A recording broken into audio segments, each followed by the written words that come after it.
આજે તો સવારમાં ગુડ મોર્નિંગ થઈ ગયું હતું. એ પણ કેટલા વાગ્યામાં ખબર છે? 5 વાગ્યામાં. કેમ કે આપણે જવાનું હતું રાજકોટ, એટલે ફટાફટ આપણે તો રેલવે સ્ટેશને આવી ગયા.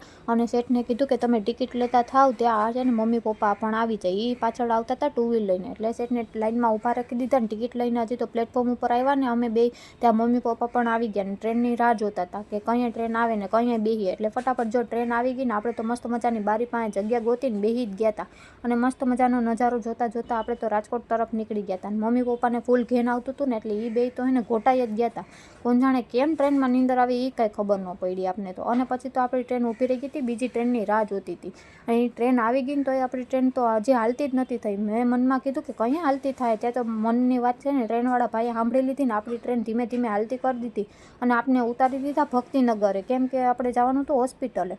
અને પછી રિક્ષા ગોતીને આપણે તો હોસ્પિટલ તરફ થઈ ગયા હતા હાલતા. મેં શેઠને કીધું કે હવે મને તો બહુ બીક લાગે છે, શું થાય મારું હોસ્પિટલે. તો મને ફૂલ રોવું આવવા માંડ્યું ને તો છે ને રોતી તો આપણે બે ઇન્જેક્શન મારી દીધા ને પછી આપણે થીગડું મારી દીધું હતું આવડું મોટું. પાછા આપણે ભક્તિનગર પહોંચી ગયા હતા રેલવે સ્ટેશને.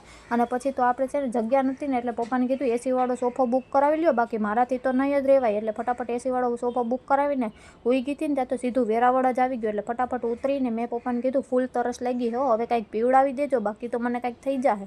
એટલે આપણે તો ફટાફટ જો શેરડીનો રસ પી લીધો. હવે કોઈને પીવો હોય ને તો તમે પણ આવી જાજો. ને પછી ઘર તરફ થઈ ગયા હતા આપણે રસ પીને હાલતા. અને પછી ઘરે આવીને જોયું ને તો આપણી હની ડગીબેન લેસન કરતા હતા. અને હવે એ લેસન કરે ને ત્યાં લગી તમે લાઇક શેર ને સબસ્ક્રાઈબ કરી દો ને. આવું બાળક કોના ઘરે છે જરાક કોમેન્ટ કરીને જણાવજો. ટાટા.